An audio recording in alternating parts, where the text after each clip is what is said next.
everyone. Before the sun completely fills the desk, I want to show you something and share with you. So I've done this girl illustration which I created using this moving doll set, so you could also do a body. I'll find loads of examples for you in terms of what you could do with this set, but I just used the head to create a lovely kind of turban illustration with loads of detailing in the earring section here. So that was fun. So what I want to share with you today is how to create a color palette from something that you really enjoy. So it's a bit of a reverse thinking. Instead of going for the color palette and then sort of picking the colors and then creating an illustration and using those colors, this is more of when you freestyle things, when you go into creating without any set plans. However, you end up liking the color palette of everything that you used, and you want to kind of create a diary of those colors. So that's what I'm going to do today, and I'm going to use this piece from the Color Theory set. Now this set has been sold out. There will be a restock because these are in high demand. So I still get loads of messages from you guys to ask when there will be a restock or whether there will be a restock. So yeah, the Swatch Joy and the Color Theory, they're coming back. This will be their, I think, their third restock now, and so I'm quite happy that they're doing really well. But yeah, so that I'm planning in beginning of July, and hopefully if there is no delays with the manufacturing, I will be able to have those back in my Etsy Alyona Creates. So this piece here, I want to show you how you can kind of stretch out a little bit. So I'm going to place mine onto an acrylic block. I used to stock these ones, and I'm kind of thinking whether I should bring back the round acrylic blocks. So do let me know in the comments below if you'd be interested or not. So it took me ages to sell the first load. I just don't want something that will be sitting there. So if there is a high demand, I might consider doing the round blocks again. But yeah, personally I think they're very convenient, especially with my stamp sets. The round blocks work with a lot of things really, and even though, for instance, this piece, you can see the corners are sticking out slightly, but that doesn't impact the stamping image whatsoever. It still works really nicely. Okay, so I have counted 12 colors that I used in this illustration, except for 2 whites, one white pencil and one white watercolor, but you know, that's just something that it's pointless to swatch out, so there's no point of including those as colors. So what I'm going to do is I'm going to stamp this. So there's a number of things you could do. Previously I showed you how you could sort of stamp this way and then extend it however long you need it to be extended. So you could do double stamp, or you could do however many colors. So if we need 12, I would do 5, 5 and the 2. So you just add the ink up to here and stamp it, and it kind of creates a long palette like that. But today I want to do something slightly different, and I'm going to twist it vertically, and on this side I'm going to stamp it like that. So that gives us 1, 2, 3, 4, 5, and if we wanted to have 10, we just need to divide them. How am I going to divide them? Is just simply doing this in the middle. So I'm just going to go right in the middle of it, stamp it second time, shifting it like so. So for this bit I need to be right above it, so I'm going to move it as close as I can because you need to see what you're doing here. So like that. There we go. So we have a really lovely thin grid to do thin swatches. So if I wanted a compact swatch node, that would be enough for me. So now we should have 11 because we extended it by 1/2, but let's just double check.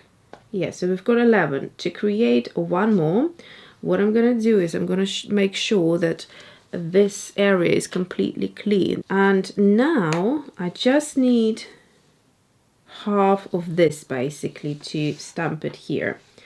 So what I'm gonna do is I need the bottom half of this stamp just to go like that. So that's where I'm putting the ink, here, just halfway, all the way there, and halfway here. So here, there, and here. And now make sure you don't have too much coffee before this activity. I'm going to line them up with the previous marks and hopefully. So here are all the things that I could remember that I used in this illustration before I forget, and while my memory is fresh, I'm going to start swatching them out. So I put my colors in kind of in an order, and what I will do is I will have the watercolors at the end because they are the widest lines here at the bottom, so I figure it would make more sense. Okay, so let's start with the oranges first. So we have here orange, and this orange is the Luminance orange. So I'm just going to swatch it out like that. I think I will create a bit of a gradient as well. Why not? These are thin, long swatches, so I have the space for it to play a little bit and be more creative than just do solid swatches. Although I could do solid swatches. Personally, I prefer solid swatches, but let's see. Obviously, with the solid swatches, you lose a lot more of the pencil. So something like that. I think that works well. Yeah, I'm going to keep it.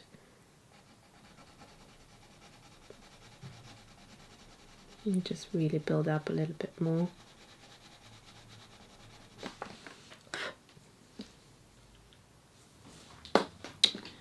And then later I will write everything down like that. So I have all the information down. Next color we've got Carnelian. So that's a slightly deeper orange, more red toned orange.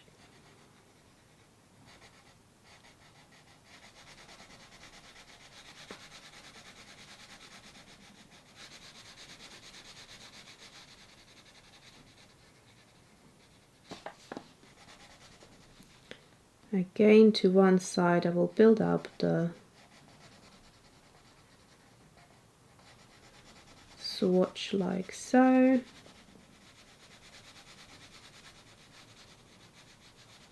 So we have the lightest, the medium, and the darkest.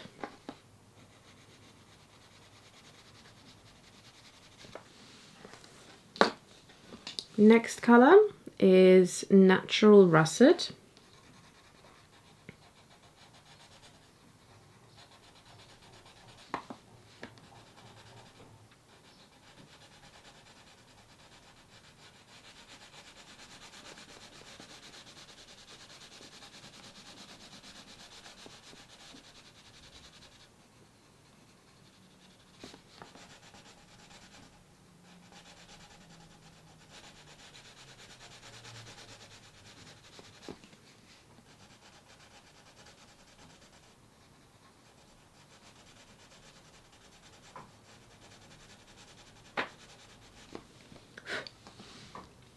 There we go.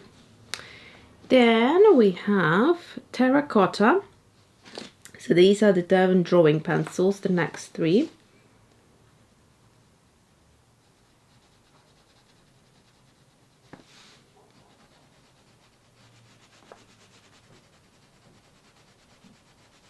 The Derwent Drawing Pencils are my favorite pencil when it comes to the texture and the smoothness of it. It just blends so well.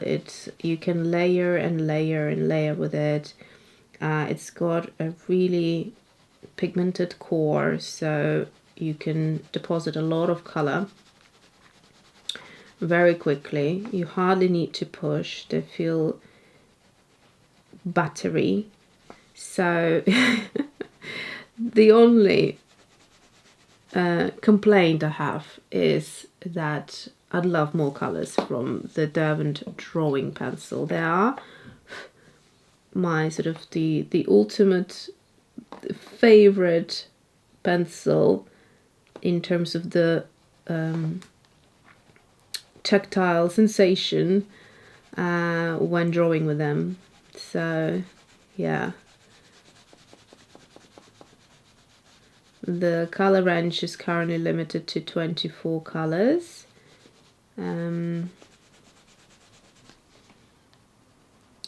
So the Derwent Light Fast pencils are, I think they were designed with Derwent Drawing Pencil in mind, so to have more colors of similar texture. They are similar, but they're not the same thing, in my opinion. I just absolutely love Derwent Drawing Pencil. They just came out with the Chromaflow pencils, and if you haven't seen them yet, I have done swatches on white and black paper, and I have gone through all the key kind of information bits in terms of light fastness and core size, etc. So if you haven't watched that video yet, I'll try to link you here to it. So I don't think I have told you the colors of the previous. So after terracotta, so this was terracotta, then we had Mars orange, and now it's the light sienna. And then let's move on to the blues. So back to Luminance, and this is in Lanthron blue.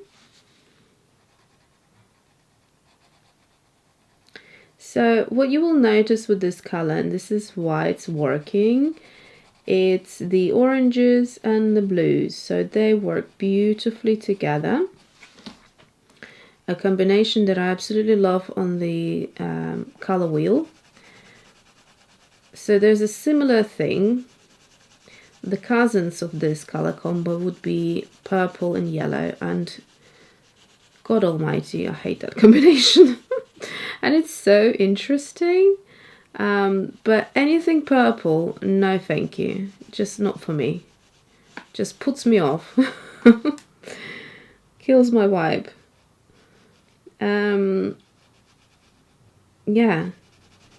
It's interesting how we have this kind of strong like or strong dislike towards a color. Let's carry on. This is Turquoise Blue, also by Luminance still.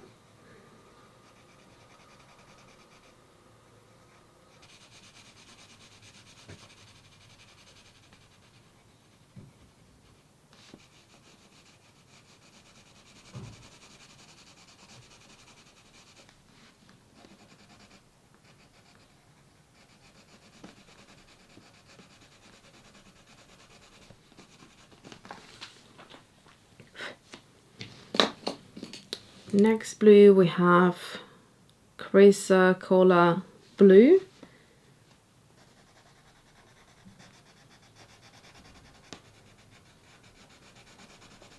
Although the previous color was called turquoise blue, I find this is more turquoise than the previous one.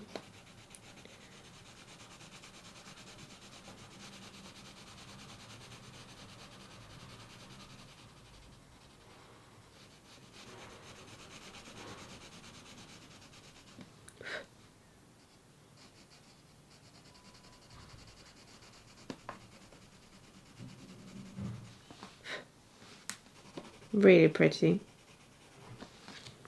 So these all were colored pencils. I'm sorry if the sun is now creeping in. Let's see if I can move things around a bit. Welcome to the edge of my desk. I also had to draw the curtain, so hopefully you can see the colors a bit better now. So what was I saying? Oh yeah, so all of these colors were colored pencils, and then this one now is a watercolor pencil. So this is also Caran dash, but it's the Museum Aquarelle pencil. And if you want my opinion, as far as watercolor pencils come, these I think are top of the range.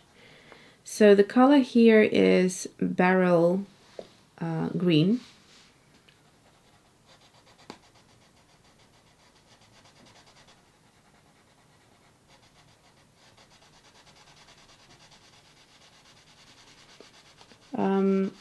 They don't look, you know, anything that special when they're dry, but wait until you get color into, or sorry, water into this color, and the pigment dissolves into this most beautiful.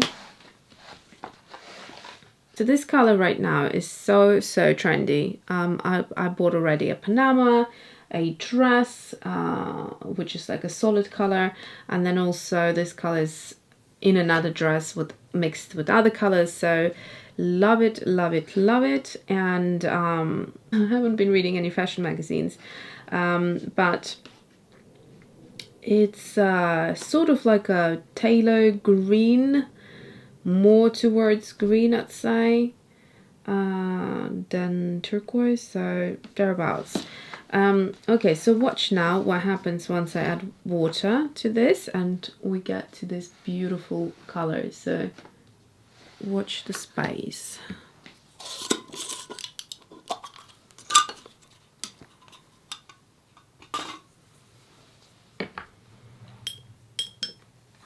I'll try to achieve a gradient here.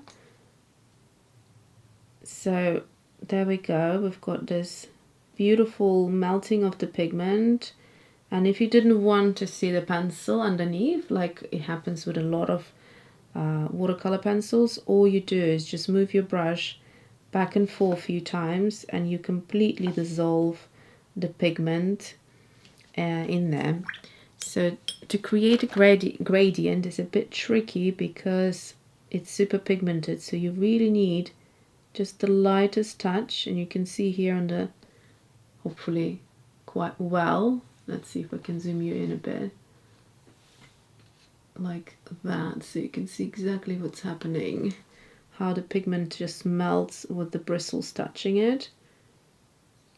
Hopefully you can see.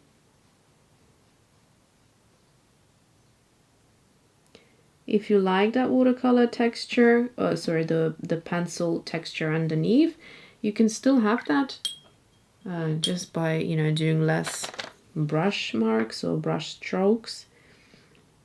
And there you go. But you can see we melted the pigment of the pencil completely. Let's move on to the watercolor portion of the video. I'm just trying to find my clipper. In terms of the watercolors, so for her skin tone, I have used 3 colors. So I've used this one here, and this one here, and some white. So the white we won't be doing, we won't be swatching, but these colors I will. And I'll try to find somewhere what these colors are, because the swatch card that you get from this Etchr palette doesn't have space to write down things. I guess you could in small print, but I don't want the look to be changed with writing little words and names, so I haven't done that.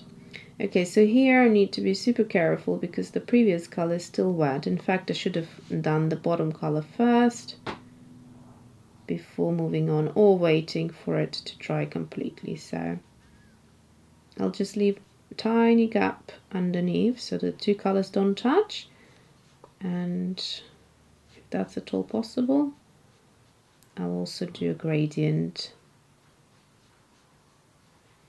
Okay, I think that's good enough. Gives you a good idea of what the color looks like. Okay, for now I will wait, and I'll go and try to find the names for the colors while I'm waiting, and we'll finish with the last color. There is a video where I actually have swatched them out, as well as done the skin mixes as well.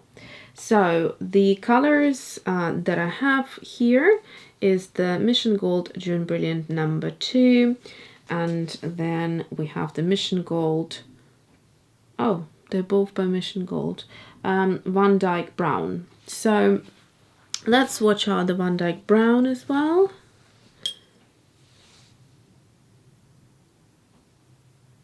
With this palette you have to have the swatches somewhere separately in a sketchbook, because you know it will be hard to remember. And I think, you know, this palette is unique in the sense that it's kind of small and it's great to take with you. It's not a lightweight palette, but I think it's designed to be able to take loads of colors. How many colors do we have here? I didn't write down. I'll tell you in a minute. But yeah, so that you can take that many colors in one small palette. And obviously it's not for an artist that paints on the go on large scales. So something like what I'm doing, for me it's perfect, as I don't need that much color, and this palette would last me, you know, quite a bit. So that's the beauty of it. But of course then you won't be able to kind of keep a memo of everything, and I would assume, or personally, I have never been in the situation that I would need to know the exact color of what I'm using when I'm on the go. I'm just using the colors because I need the colors. So let me count how many colors there are there, and then I'll come back to you. So there are 6 colors in one of those triangles, and there are 1, 2, 3, 4, 5, 6 of the triangles, so that's 36 colors, and one in the middle, 37. And then you can use this palette just to mix colors, but I have also squeezed a further 6 colors into here, so that's 42, and the one that's 43 colors I have here, and I left this space for mixing. So that's a lot of colors to be able to take with you in such a small palette. So everything is titled, and I will keep a nice you know, memo of all the colors that I used. And also it's quite handy to do this where you might just flick through some of your sketchbooks and there might be a particular, just one color that you're really interested in, and you think, I could use that color in the current project, and but you don't know what it is. So having this is really, really helpful, because when you reach a point where you have so many different colors within every range of color supply, then, you know, it would be very difficult for me to look at something and identify it there and then. And one more thing, why I really enjoy this is because generally I love to do my illustration on this side of the page, depending how thick the paper is. This one is not too thick. It's the Jackson sketchbook, and it's the 160 GSM, and it's 35% cotton. I really love it for that, because a lot of things, a lot of art supplies look really beautiful on this paper. Pencil looks beautiful when you layer it over watercolor. I don't necessarily like the pencils on their own on this paper. Because the paper isn't my usual kind of 300 GSM preferred paper thickness, or at least 210, And then what I find is that the other side of the illustration would be like this. So it's not perfectly smooth. So what I like to do is this side is for the illustration, then this side is perfect for kind of the color palette Memo. So you can, you know, you can do that if you wanted to. You could write a little title here and just keep it like a little diary. And I think it looks nice and neat. And foremost, it's very practical. So thank you for watching. I hope you enjoy this video, and I'll see you soon.